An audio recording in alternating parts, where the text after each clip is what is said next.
দরজাটা খোলা কেন? তাহলে কি কেউ বাড়িতে এসেছে?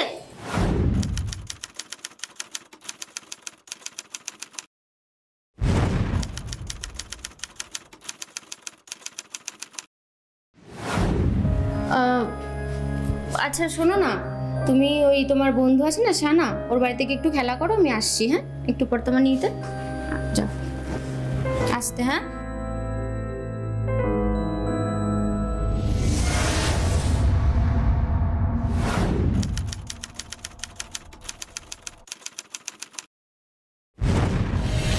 মনোজ,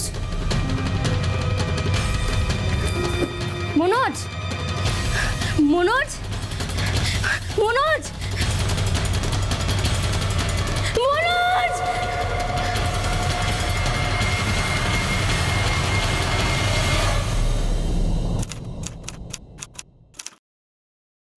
সাল 2023, জলপাইগুড়ি শহরের এক বিখ্যাত ব্যবসায়ী মনোজ মজুমদারের স্ত্রী কেয়া মজুমদার তাদের একমাত্র মেয়ে রায়াকে স্কুল থেকে বাড়িতে নিয়ে এসে দেখেন যে তাদেরই ড্রয়িং রুমে পড়ে রয়েছে মনোজবাবুর রক্তাক্ত মৃতদেহ, আর তারই দেহের পাশে পড়ে রয়েছে একটি পিস্তল ও একটি গুলির খোল। মনোজবাবুর মৃত্যু কেন ঘটল? আচ্ছা, এটা কি খুন? যদি খুন হয়ে থাকে তাহলে কে বা কারা মনোজবাবুকে মারল? আর যদি আত্মহত্যাই করে থাকেন তাহলে মনোজবাবু কেনই বা সুইসাইড করলেন? চলুন দেখি আজকের কি ঘটেছিল পর্বে।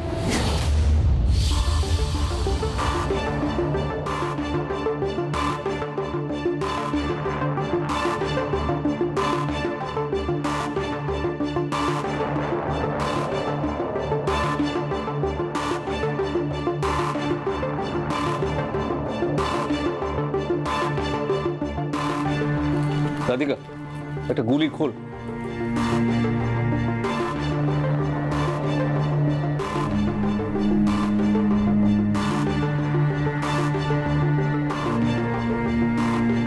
স্যার, হ্যাঁ, পিস্তল, কিন্তু এইরকম একটা বড় ব্যবসায়ীর কাছে পিস্তল আসলো কোত্থেকে?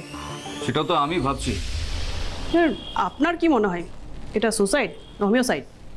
দেখো, প্রাথমিক অবস্থায় কিছু বোঝা যায় না। স্যার, আমি ফিঙ্গারপ্রিন্ট ডিপার্টমেন্টকে ফোন করে দিয়েছি। ও, ভেরি গুড। ওরা আসুক, তারপর দেখা যাক।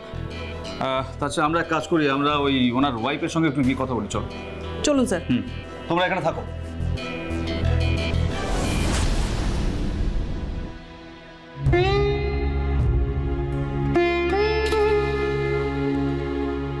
ম্যাডাম, এই সময় আপনাকে ডিস্টার্ব করার জন্য আমি সত্যিই দুঃখিত, কিন্তু কি করি বলুন, আমাদের কাজ তো করতেই হবে। সব হারিয়ে এখন আর ডিস্টার্ব।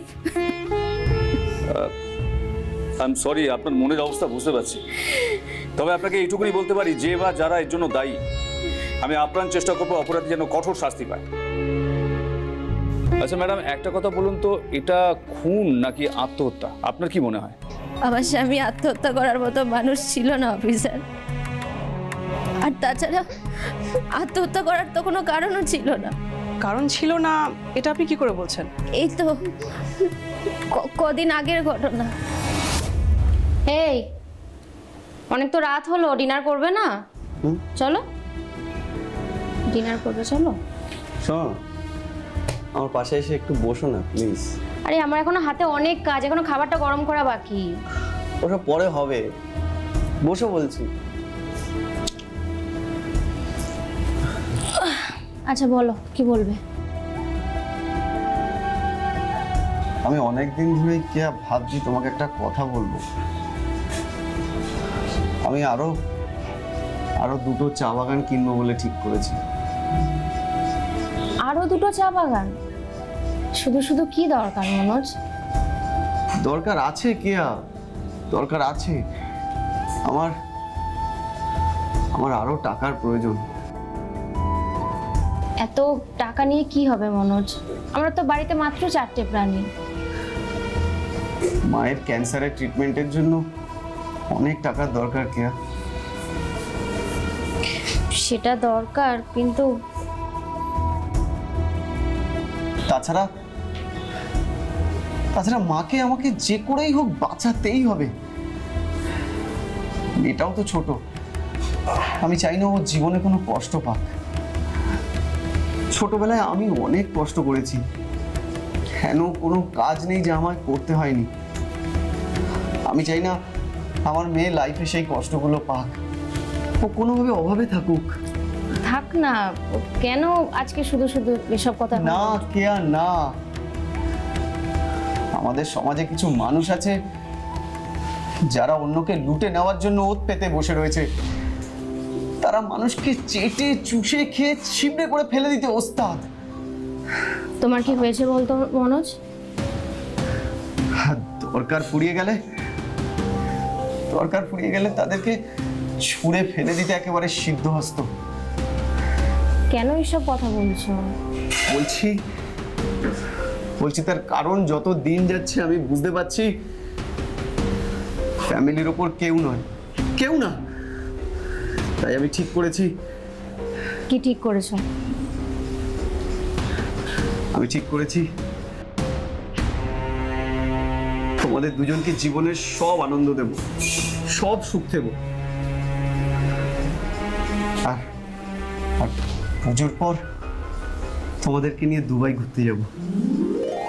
দুবাই হঠাৎ? দেখো, বিজনেস ট্রিপে তো আমি 3 বারের মতো দুবাই বা বিলেতে গিয়েছি, কিন্তু তোমরা তো ফরেন দেখোনি। তাই ভাবছি পুজোর পরে টুক করে 3 জনে মিলে যদি দুবাই ঘুরে আসি। ঠিক আছে, সেসব পরে হবে খন, এখন তুমি খাবে চলো, অনেক রাত হলো, পরে ভেবে দেখা যাবে এসব। ঠিক আছে, আমি খাবার গরম করছি কিন্তু তাড়াতাড়ি চলে আসবে। তো হঠাৎ করে এসব বলার কারণ কি? আমি সত্যি জানি না, কিন্তু আমি জানার চেষ্টা করেছিলাম। ওকে আমি অনেকবার জিজ্ঞেস করেছিলাম, কিন্তু ও কোনো উত্তর দেয়নি আমাকে। আপনারা কি গিয়েছিলেন দুবাই? হ্যাঁ, ওই কটা দিন আমরা চুটিয়ে আনন্দ করেছিলাম। কিন্তু কিন্তু কিন্তু কি? কিন্তু দুবাই থেকে আসার পর থেকে না, ও কেমন যেন বদলে যেতে লাগলো। বদলে যেতে লাগলো মানে কিরকম বলুন তো? আমাকে না বললে হুটহাট করে বাড়ি থেকে বেরিয়ে যেত।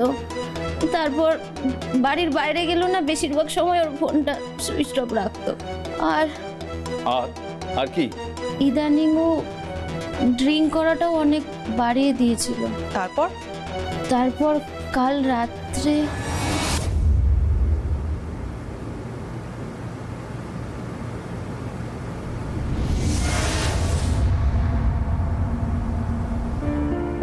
কি গো? এই তুমি ঘুমোবে না? কি গো, কি হলো? কেয়া, রাতের পৃথিবীটা কি সুন্দর না? কোনো শব্দ নেই, ভিড় নেই, ঝামেলা নেই, ঝগড়া নেই, অশান্তি নেই, সব কিরকম শান্ত। হ্যাঁ, কিন্তু আচ্ছা কেয়া, একটা কথা বলবে? বলো।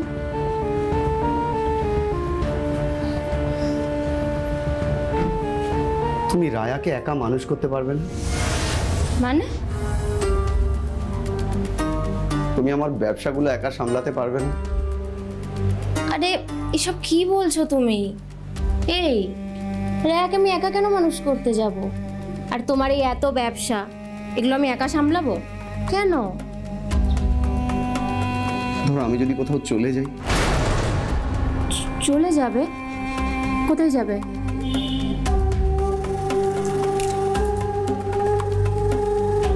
জানি না। এই মনোজ, কি ঘুরছে তোমার মাথায়? হ্যাঁ, এত হেয়ালি করে কেন কথা বলছো তুমি? ছাড়ো, বাদ দাও, চলো শুয়ে পড়ি। মনোজ, কি হয়েছে আমাকে সত্যি করে বলো। তুমি কি কোনো সমস্যার মধ্যে আছো?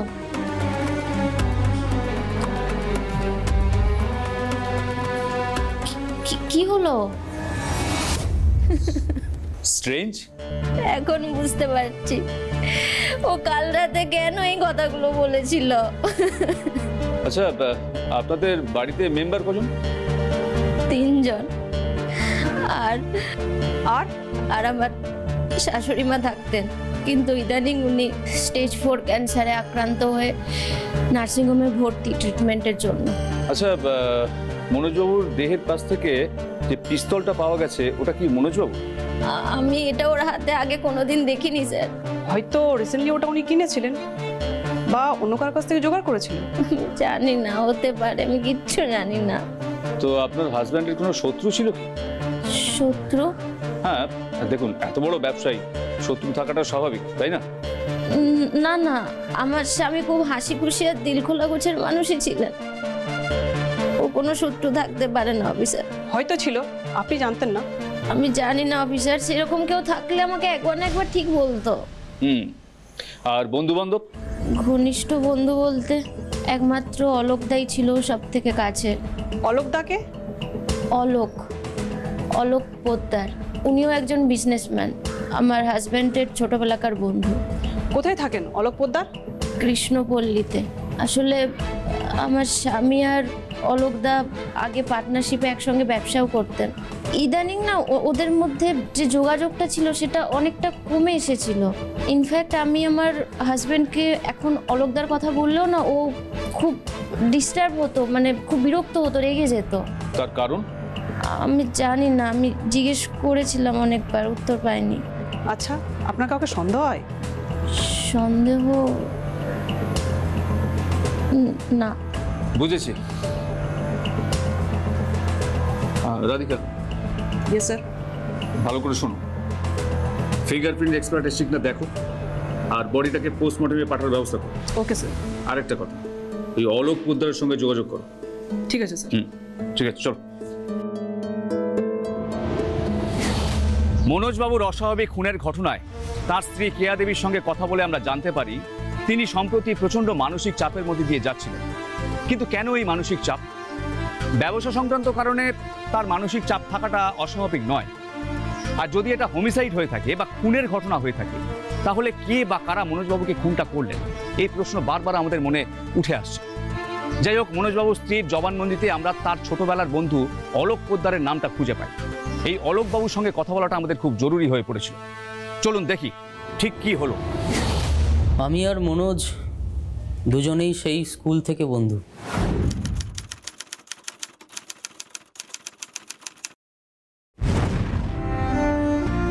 দুজনের বেস্ট ফ্রেন্ড বলতে পারেন। আমরা দুজনেই গরিব ঘরের ছেলে ছিলাম, কিন্তু দুজনেই আমরা জীবনে বড় হওয়ার স্বপ্ন দেখতাম, খুব বড় লোক হবার। আমরা জীবনে ওই সময়টা অনেক কষ্ট করেছি জানেন। এমনকি আমরা দুজনে মিলে চায়ের দোকানও দিয়েছি, গাড়ি ধোয়ার কাজ করেছি। বলতে পারেন হেন কোনো কাজ নেই যে ওই সময় আমরা করি না।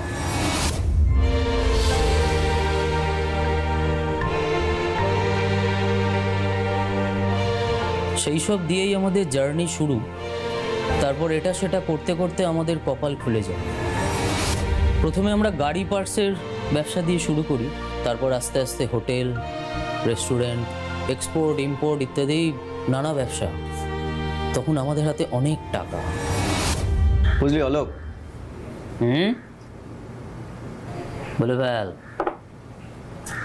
ইদানিং আমার না সবসময় একটা জিনিস মনে হচ্ছে। কি মনে হচ্ছে শুনি একটু। মনে হচ্ছে আগে যখন আমরা গরিব ছিলাম তখন বোধহয় বেশি ভালো ছিলাম।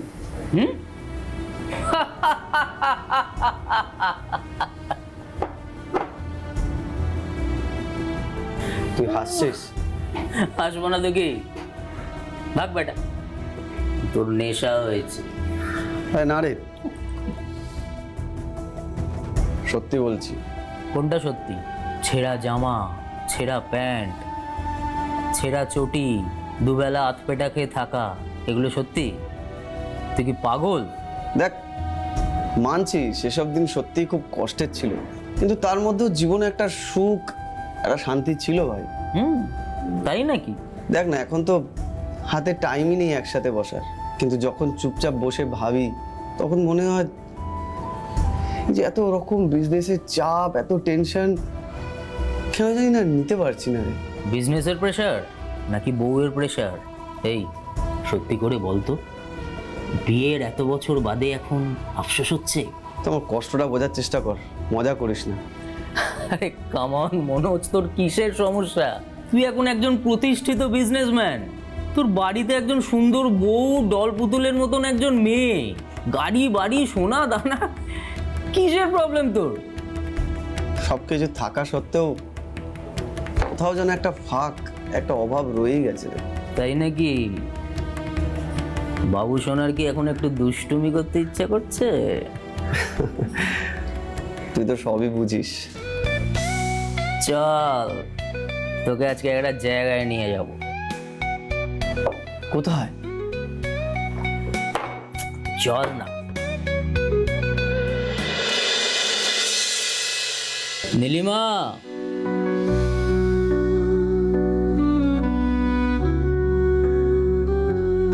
আরে অলোক বাবু, আপনি? তা আজকে কোন দিকে সূর্য উঠলো যে আপনি এখানে? সূর্য তো তুমি নীলিমা।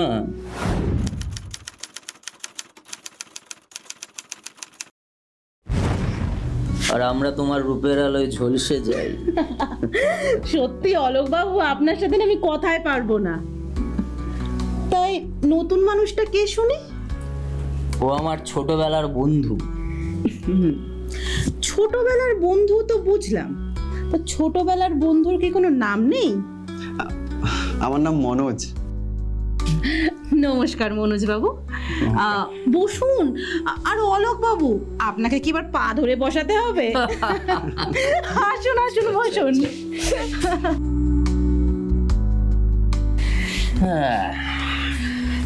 তা বলুন, কি খাবেন? চা, কফি, লস্যি নাকি অন্য কিছু? অন্য কিছু খাওয়ার জন্যই তো তোমার কাছে আসা গো নীলিমা।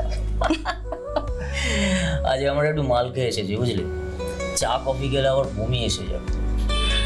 তুমি বরং একটু ঠান্ডা জলের ব্যবস্থা করো, কি বল? হ্যাঁ। সে কি বাবু, শুধু ঠান্ডা জল? আমি বরং দুটো গরম গরম রসগোল্লা আনি। গরম রসগোল্লার হাত থেকে আবার গরম রসগোল্লা, তাও আবার দুটো? ও, সুগার হওয়াটাও বাকি আছে, ওটা হয়ে যাবে।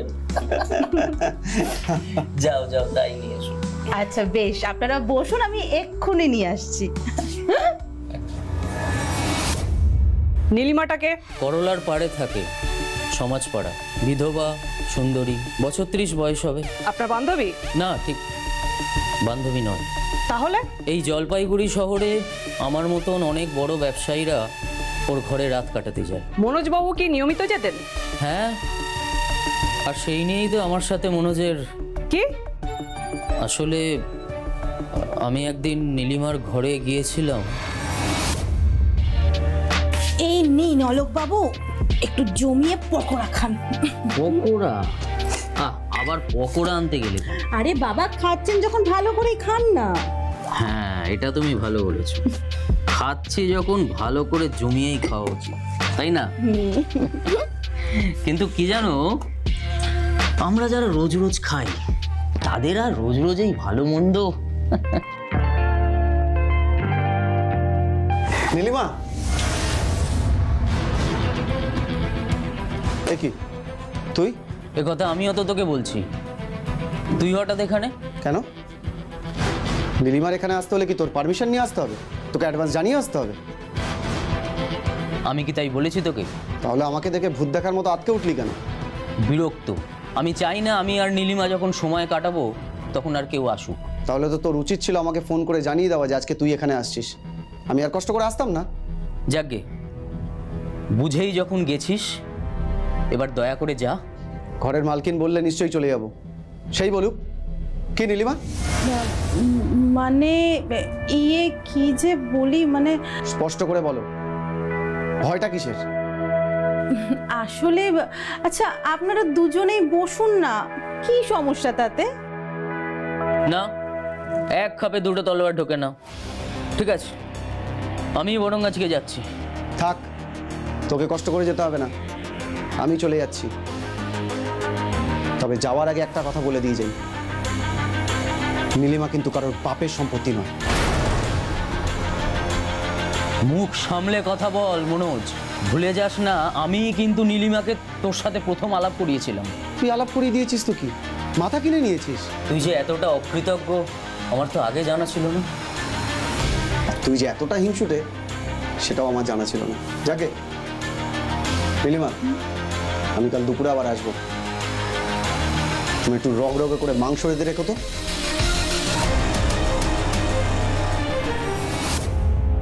সেই থেকে কি আপনাদের বন্ধুত্বে? না না, আমি ভাঙতে চাইনি। ও আসলে নীলিমাকে নিয়ে দিন দিন এতটাই অবসেসড হয়ে গেছিল যে আমাকেই দূরে ঠেলে দিচ্ছিল। আপনি কখনো মেটানোর চেষ্টা করেননি?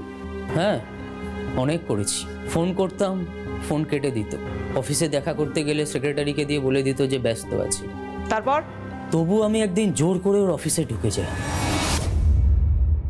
মনোজ, দেখি তুই, আমার সেক্রেটারি তোকে বলেনি যে আমি এখন বিজি আছি? জানি তুই এখন আমাকে অ্যাভয়েড করছিস। আজ একটা এসপার ওসপার করবো বলে আমি তোর কাছে আজকে এসেছি। মানে তুই কি আমায় মারতে এসেছিস? মনোজ, তুই একথা ভাবলি কি করে আমি তোর গায়ে হাত দেব? না, ভাবলাম তোর আমার আর নীলিমা সম্পর্কটা তো পছন্দ নয়। আবার নিশ্চয়ই পছন্দ না। তুই নিজেও জানিস না বন্ধু, তুই কোন পাঁকে ডুবে যাচ্ছিস দিন দিন। পাক? তা না তো কি, আমি সব খবর রাখি বন্ধু। নীলিমা দিনের পর দিন তোকে এক্সপ্লয়েট করে চলেছে। তোর থেকে সোনা দানা নগদ টাকা পয়সা সব হাতিয়ে চলেছে দিনের পর দিন। তোর বাড়িতে এখন বউ বাচ্চা আছে, তাদের কথা একবার ভাব। তুই তো ফতুর হয়ে যাবি এবার। আমার ভাবনাটা আমাকেই ভাবতে দে। তোকে পণ্ডিতি মেরে নাক গলাতে হবে না। আর ভালো হয় তুই যদি আমার অফিসে আর না আসিস। আমার মনে হয় এটাই আমাদের শেষ দেখা হওয়া উচিত।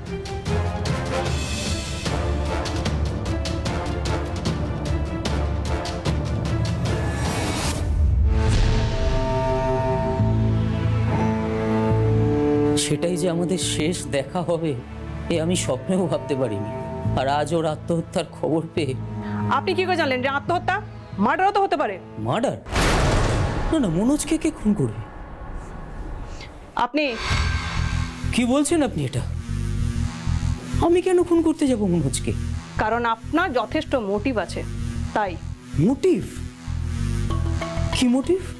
সাহিত্যের ভাষায় যাকে বলে যৌন ঈর্ষা। কি যাতা বলছেন আপনি? আপনি নীলিমাকে অন্য কারোর সঙ্গে ভাগ করে নিতে চান, হয় নিজে নয় অন্য কাউকে দিয়ে। নিজের পথের কাঁটা উপড়ে ফেলেছেন। What rubbish! আমি মনোজকে বাঁচাতে গিয়েছিলাম, ও নীলিমার জালে দিন দিন জড়িয়ে পড়ছিল, আর আপনি বলছেন আমি মনোজকে খুন করেছি। আচ্ছা মেনে নিলাম, কিন্তু নীলিমা এইরকম স্বভাবের মেয়ে হলে তো আগে ও আপনাকে ফাঁসাতো। আপনি ফাঁসলেন না আর আপনার বন্ধু ভেসে গেল। এটা কি আদৌ বিশ্বাসযোগ্য? আপনি আমাকে চেনেন না অফিসার। আমি যাকে বলে একদম শক্ত ধাতুতে গড়া। আমার টাকার অভাব নেই, আমি পোশাক বদলানোর মতন মেয়ে ছেলে বদলাই। নীলিমা একটু মিষ্টি করে কথা বলবে, ইনিয়ে বিনিয়ে চোখের জল ফেলবে, আর আমি গলে যাব। সেরকম বোকা হাঁদা বান্দা এই অলোক পোদ্দার নয়। আর মনোজ বাবু? মনোজ বরাবরই একটু বোকাশোকা গোছের ছিল, আর নীলিমার ঠিক এই জন্যেই মনোজকে ফাঁসাতে সুবিধে হয়েছিল। দিনের পর দিন মেয়েটা মনোজের থেকে দামি দামি গয়না, নগদ টাকা পয়সা সব বাগিয়ে নিত। আর আমার দৃঢ় বিশ্বাস মনোজের মারা যাওয়ার সাথে ওই মেয়েটারই ডেফিনেটলি কোনো যোগসূত্র আছে। থাকতেই পারে, মনোজ মজুমদারের মৃত্যুর সঙ্গে নীলিমা দেবীর যোগসূত্র থাকতেই পারে। অলোক পোদ্দার যদি সবটা সত্যি কথা বলে তাহলে তো সেটা আরো ভয়ঙ্কর হবে। কিন্তু স্যার পোস্টমর্টম রিপোর্ট তো বলছে সুসাইড। হ্যাঁ, সুইসাইড, অফকোর্স সুইসাইড। তবে অ্যাবেটমেন্ট অফ সুইসাইড, আত্মহত্যার প্ররোচনা দেওয়া কিন্তু সমান অপরাধ, সেটা ভুলো না। হ্যাঁ স্যার, সে তো বটে। একটা লোক, একটা সাকসেসফুল বিজনেসম্যান, তার গাড়ি বাড়ি ব্যাংক ব্যালেন্স, সুন্দরী বউ, ঘরে একটা ফুটফুটে সুন্দর মিষ্টি মেয়ে সব ছেড়ে দিয়ে অন্য একটা মহিলার সঙ্গে সম্পর্কে জড়ালো। এমনকি সেই সম্পর্কের জন্য তার পুরনো বন্ধুত্ব ত্যাগ করে দিল। আর তারপর কি করলো? নিজে একটা দেশি পিস্তল দিয়ে মাথায় ঠেকিয়ে সুইসাইড করলো। কেন? কারণটা কি? তাহলে স্যার বলো বলো। মানে ওই মেয়েটা নীলিমা, ওকে তাহলে তুলে নিয়ে আসি? ইমিডিয়েট তুলে নিয়ে এসো, তবে এখন অ্যারেস্ট করুন। আচ্ছা স্যার। মনে রেখো, এই ঘটনার জন্য যে নীলিমা দেবী দায়ী এরকম কোনো এভিডেন্স কিন্তু আমাদের হাতে নেই। হ্যাঁ স্যার।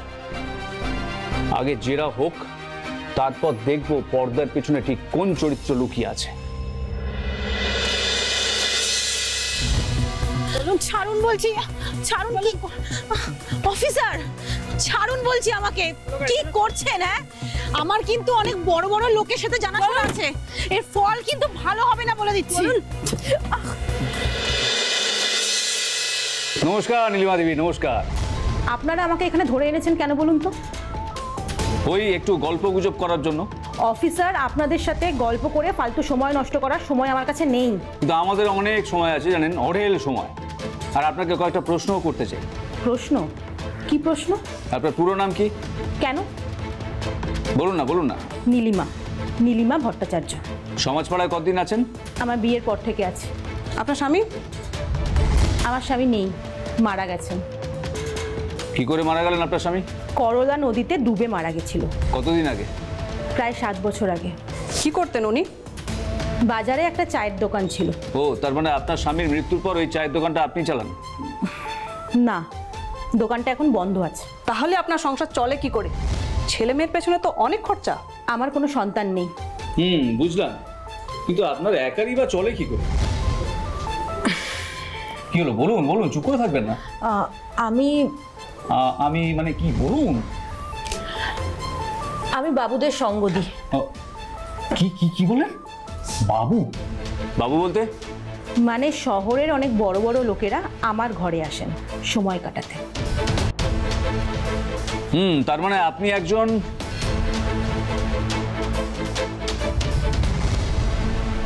বুঝেছি বুঝেছি। আচ্ছা, মনোজবাবুর ব্যাপারটা কি বলুন তো? আপনার সঙ্গে নাকি মনোজবাবুর খুব ভালো সম্পর্ক ছিল। কে বলেছে? কিসের সম্পর্ক? সেটা তো আপনিই ভালো করে বলতে পারবেন। হ্যাঁ, আর 5 জন বাবুর মতো উনি আমার বাড়িতে আসতেন, সময় কাটাতেন, ব্যাস। তাই যদি হতো তাহলে ওনার থেকে মোটা টাকা গয়না এসব নিতেন কেন? একদম বাজে কথা। আমাদের কাছে কিন্তু প্রমাণ আছে নীলিমা দেবী। কি প্রমাণ আছে আপনাদের কাছে? অলোক পোদ্দার প্রধান সাক্ষী। অলোক বাবু কি বলেছে আপনাদের? অলোকবাবু বলেছেন আপনি চাপ দিয়ে দিনের পর দিন মনোজবাবুর কাছ থেকে মোটা টাকা গয়না সব হাতিয়েছেন, আর তারপর ওনাকে ফাঁসিয়েছেন।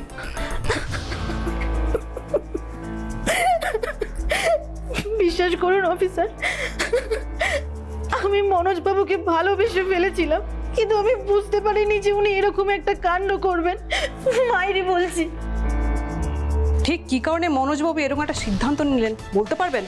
আসলে মনোজ বাবুর সাথে আমার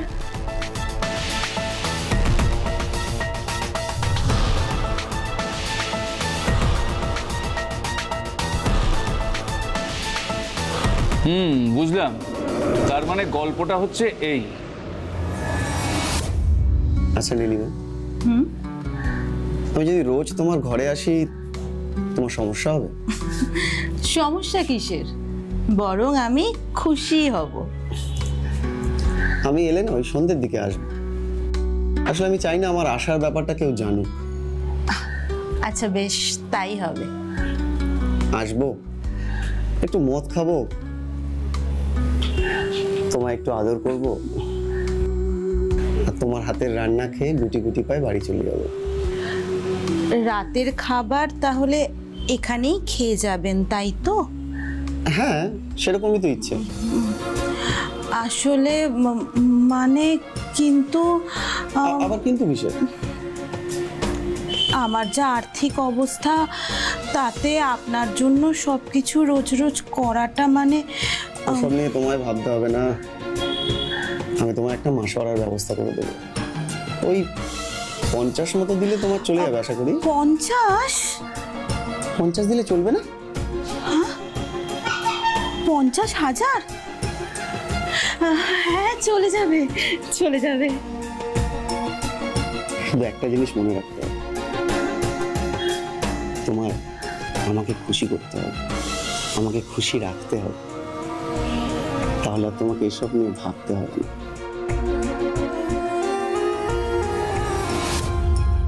হ্যাঁ, তারপর আমার ঘরে ওনার আসা যাওয়া বেড়ে গেল। বলতে গেলে রোজই, প্রতিদিনই প্রায় খাওয়া দাওয়া, মদ খাওয়া সবই হতো আমার ঘরে।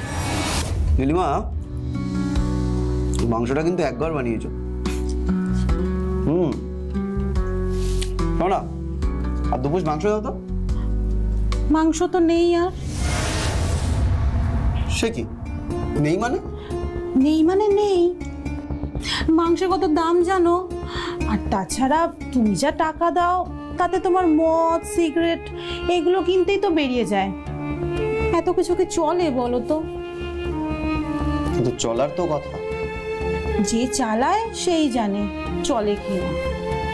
যা তাহলে তাহলে আর কি, সামনের মাস থেকে আরো 25 করে বাড়িয়ে দাও। আরো 25? হ্যাঁ দেবে, দেখো হয় দেবে, তা না হলে অন্য পথ দেখবে।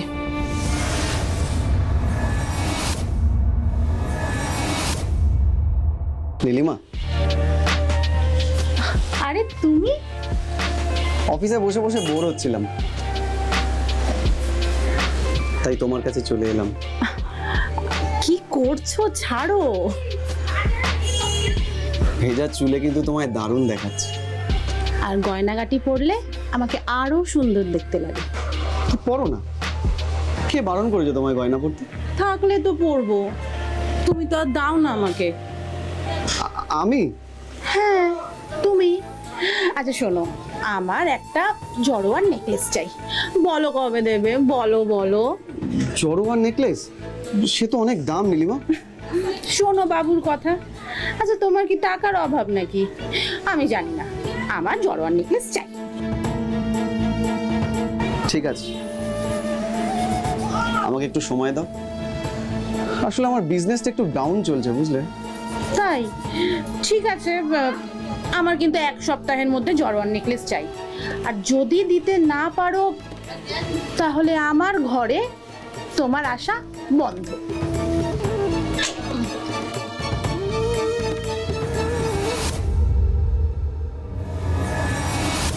নেকলেস হলো, হাতের বালা হলো, হীরের আংটিও হলো। আচ্ছা এবার কি তোমার থেকে গয়না নেওয়া যায় সেটাই ভাবছি। আরে কি হলো বলো না, এবার কোন গয়নাটা আমি তোমার থেকে নেব? তোমায় আগেই বলেছি আমার বিজনেস ডাউন চলছে, তবুও তোমায় নেকলেস সোনার বালা এগুলো কিনে এনে দিয়েছি। আংটিটা তো আমার বউয়ের, প্রথম বিবাহ বার্ষিকীতে আমি ওকে গিফট করেছিলাম, সেটাও চুরি করে এনে আমি তোমাকে দিয়েছি। তবুও তোমার আশ মিটছে না। যতক্ষণ শ্বাস ততক্ষণ আস। আচ্ছা এসব ছাড়ো। আচ্ছা বলো তো এবার আমায় কি দেবে? হীরের নাক ছাবি? তোমার দেখছি দিন দিন লোভ বেড়ে যাচ্ছে নীলিমা। দেখো সব মানুষেরই তো লোভ থাকে, তাই না? আমার যেমন গয়নার লোভ, আর তোমার আমার শরীরের প্রতি লোভ। এগুলো তুমি আমাকে এইভাবে শুষে নেবে? এরকম বলো না। দেখো হীরের নাকছাবিটা আমি পেয়ে গেলে আর কোনো গয়না আমি তোমার থেকে চাইবো না, সত্যি বলছি। শুধু তুমি আমাকে একটা ফ্ল্যাট আর 10 লাখ টাকা আমার অ্যাকাউন্টে ট্রান্সফার করে দিও, তাহলেই হবে। তাহলেই তোমার মুক্তি। ফ্ল্যাট? 10 লাখ টাকা? হ্যাঁ, একটা 2 কামরার ফ্ল্যাট হলেই হবে। আসলে কি বলো তো, এই মশা ভর্তি খালপাড়ের বাড়িতে না আর থাকতে ভালো লাগছে না। নর্দমার পোকাকে তুলে অ্যাকোরিয়ামে রাখলেও সে নর্দমার পোকাই থাকে নীলিমা।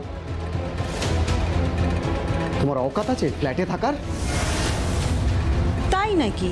তা সম্পর্ক করার সময় মনে ছিল না যে কার সাথে শুচ্ছ? শুয়েছি, বেশ করেছি, তার জন্য টাকা দিয়েছি। এবারে সব সম্পত্তি তোমায় লিখে দিতে হবে নাকি? হ্যাঁ, দরকার পড়লে তাই দিতে হবে। একটা পয়সাও আর পাবে না তুমি। হীরের নাকছাবি, ফ্ল্যাট এসব তো দূরের কথা। যা বলছো সেটা ভেবে বলছো তো? হ্যাঁ, একটা বাজারি মেছেলে তার আবার কত শখ। তাই নাকি? তাহলে এবার বুঝবে যে এই বাজারি মেয়ে ছেলে কি করতে পারে। কি করবে তুমি? আমি থানায় যাব। থানা? হ্যাঁ থানা। থানায় গিয়ে বলবো যে তুমি দিনের পর দিন জোর করে আমার ঘরে এসে আমাকে রেপ করেছো, আমার টাকা পয়সা গয়নাগাটি সব নিয়ে পালিয়ে গেছো। ইনফ্যাক্ট আমি এটাও বলবো যে তুমি আমাকে গলা টিপে খুনও করতে চেয়েছো। নীলিমা তুমি এতটা নীচ? আর আর শুধু থানায় যাব কেন, আমি তোমার বাড়িতেও যাব। তোমার বাড়িতে গিয়ে তোমার বউয়ের সামনে গিয়ে বলবো যে তুমি কিভাবে দিনের পর দিন তোমার বউকে ঠকিয়েছো। তোমার এই ভালো মানসী মুখোশটা তোমার ওই বউ আর বাচ্চার সামনে না আমি টেনে খুলে দেব। একটা ব্যাপার কিন্তু দিনের আলোর মতো পরিষ্কার। কোন ব্যাপারটা স্যার? মনোজ মজুমদারের ওপরে সম্প্রতি প্রচন্ড মানসিক চাপ তৈরি হয়েছিল, এবং সেটা নীলিমার কারণেই। মনোজের একটা রেপুটেশন ছিল, একদিকে সেটা নষ্ট হয়ে যাওয়ার ভয়, অন্যদিকে বউ বাচ্চার সামনে এক্সপোজ হয়ে যাওয়ার ভয় আছে। সেটার সঙ্গে মিথ্যে রেপ কেস। এ তো দেখছি স্যার ভয়ঙ্কর ব্যাপার। ভয়ঙ্কর তো বটেই। মনোজবাবুর জায়গায় নিজেকে রেখে একবার ভাবার চেষ্টা করো, জাস্ট একবার ফিল করবার চেষ্টা করো। হ্যাঁ, বুঝতে পারছি স্যার। তার উপর ছোটবেলার বন্ধু অলোক পোদ্দার ওর পাশে ছিল না। অলোকবাবুর সঙ্গে তো মনোজবাবু নিজেই সম্পর্ক ছেদ করেছে, এটা তো অলোকবাবু আমাদের নিজেই বলেছেন। অর্থাৎ মনোজবাবু একেবারে শেষ মুহূর্তে একা হয়ে পড়েছিল, ফাঁদে পড়ে একেবারে কোণঠাসা হয়ে গিয়েছিল। কিন্তু স্যার শেষ মুহূর্তে কি হয়েছিল, কি ঘটেছিল? সেটা জানার একটাই উপায় আছে। কি উপায় স্যার? রিকনস্ট্রাকশন, মানে ঘটনার পুনর্নির্মাণ। আচ্ছা রাধিকা, তোমার মনে আছে মনোজবাবুর বডিটা ঠিক কোথায় পড়েছিল? এই তো স্যার, এই সিঙ্গেল সিটটার সামনে। তার মানে ধরে নেওয়া যেতে পারে মনোজবাবু নিজেকে গুলি করবার সময় এই সিঙ্গেল সোফাটায় বসেছিলেন।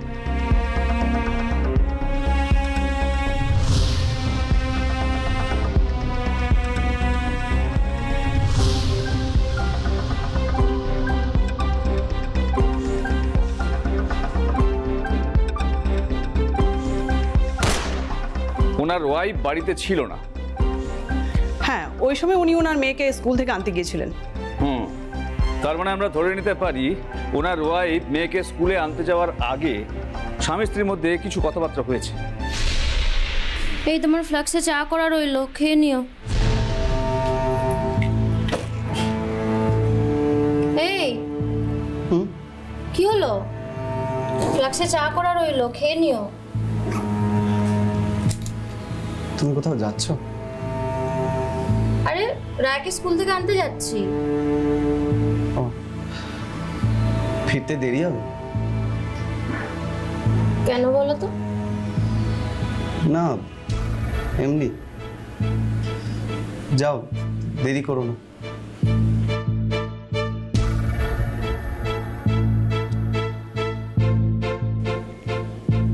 আসছি। ওনার ওয়াইফ চলে যাওয়ার পর আসে সেই শেষ মুহূর্ত। ঠিক স্যার। প্রচন্ড মানসিক চাপ, মারাত্মক টেনশন, আর তারপর নিদারুণ ভয়। থানায় গিয়ে বলবো যে তুমি দিনের পর দিন জোর করে আমার ঘরে এসে আমাকে রেপ করেছো, আমার টাকা পয়সা গয়নাগাটি সব নিয়ে পালিয়ে গেছো। ইনফ্যাক্ট আমি এটাও বলবো যে তুমি আমাকে গলা টিপে খুনও করতে চেয়েছো। আর শুধু থানায় যাব কেন, আমি তোমার বাড়িতেও যাব। তোমার বাড়িতে গিয়ে তোমার বউয়ের সামনে গিয়ে বলবো যে তুমি কিভাবে দিনের পর দিন তোমার বউকে ঠকিয়েছো। তোমার এই ভালো মানুষই মুখোশটা তোমার ওই বউ আর বাচ্চার সামনে না আমি টেনে খুলে দেবো।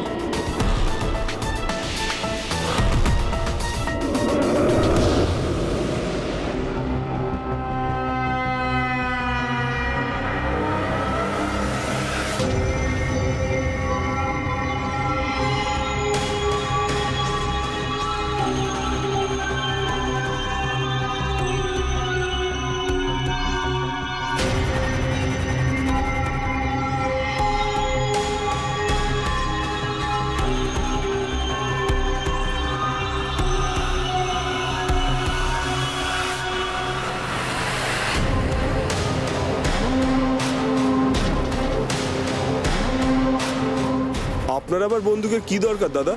আপনি চালাতে পারবেন তো? না লাগলে শুধু শুধু কিনবেন না।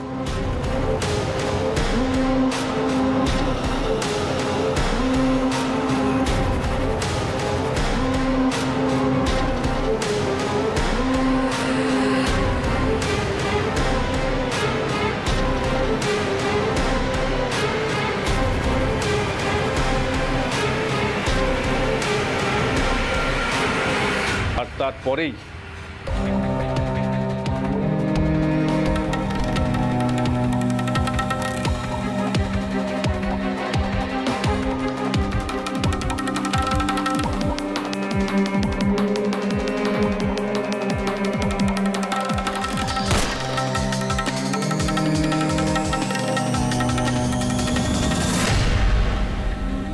কি ভয়ঙ্কর স্যার, খুব সম্ভবত সেদিন মনোজ মজুমদারের শেষ মুহূর্তটা ঠিক এই রকমই ছিল।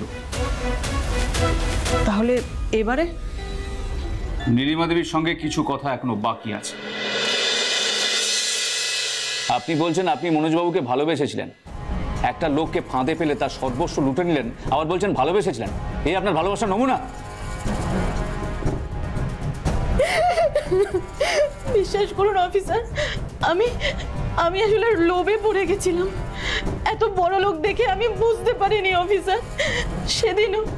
সেদিনও মনোজবাবু আমাকে বারবার বলছিল।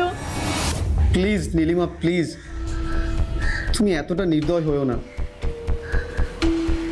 আমার একটা বউ আছে, একটা ছোট বাচ্চা আছে, সমাজে আমার একটা সম্মান রয়েছে। তুমি আমার জীবনটাকে এইভাবে নষ্ট করে দিও না প্লিজ। ও, তুমি তোমার বউ বাচ্চা নিয়ে সুখে সংসার করবে, আর আমি এই ঘরে কষ্ট পেয়ে পচে মরে যাব বলো? এই শোনো, অত কথা আমি জানি না। আমার টাকা আর গয়না আর বাড়ি চাই। নীলিমা, আমার মা একজন ক্যান্সারের রোগী, সেটা তুমি জানো। মায়ের ট্রিটমেন্টের জন্য কারি কারি টাকা খরচ হচ্ছে। আমি যদি অতগুলো টাকা পয়সা তোমাকে দিতে যাই, মায়ের ট্রিটমেন্টটাই বন্ধ হয়ে যাবে, মা মারা যাবে। নীলিমা, তাতে আমি কি করব বলো তো? দেখো, আমি তোমার থেকে একটা এককালীন টাকা চেয়েছি, আর তুমি এমন ভাব করছো যেন তোমার গোটা সম্পত্তিটাই আমি চেয়ে নিয়েছি। তাছাড়া আমি যে দিনের পর দিন সব বাবুদের সঙ্গ ছেড়ে তোমাকে সঙ্গ দিয়েছি, এইটুকু তো আমার প্রাপ্যই, তাই না? শোনো, অত কথা আমি জানি না। আমার টাকা আর বাড়ি চাই। 3 দিনের মধ্যে তুমি আমাকে সবটা দেবে। আর যদি দিতে না পারো, তাহলে তোমাদের মতো বেটা ছেলেদের কিভাবে শায়েস্তা করতে হয় সেটা আমি খুব ভালো করে জানি। দেখুন, আমি বলবো না আপনি বামন হয়ে হাতে চাঁদ ধরতে চেয়েছিলেন, বরং বলবো আপনি ছুঁচ হয়ে ঢুকে ফাল হয়ে বেরিয়েছেন। আপনার এই লোভে হুমকিতে একটা মানুষের জীবন শেষ হয়ে গেল। শুধু তাই নয়, একটা সংসার পুরে ছরকার হয়ে গেল। আপনারই জন্য, আপনারই লোভে মনোজবাবু নিজেকে শেষ করে দিয়েছেন। এটা কত বড় অপরাধ আপনি জানেন? আপনি তৈরি থাকুন, এর জন্য আপনাকে কঠোর থেকে কঠোরতম শাস্তি পেতেই হবে। লোভ মানুষের জীবনে ষড় রিপুর মধ্যে অন্যতম রিপু হচ্ছে লোভ। এই লোভের জন্য মানুষ যুগে যুগে কালে কালে নিজেকে ধ্বংস করেছে আর অন্যের জীবনকেও নষ্ট করেছে। ঠিক যেমন নীলিমার লোভে অকালে চলে যেতে হলো মনোজবাবুকে। তাই সাবধান, জীবনকে সংযত রাখুন, সতর্ক থাকুন, না হলে ঘাড়ের কাছে নিঃশ্বাস ফেলতে থাকা অপরাধীদের যা পরিণতি হয়, আপনারও কিন্তু তাই পরিণতি হতে পারে। তাই সাবধান হন আপনি, সাবধান হও বাংলা।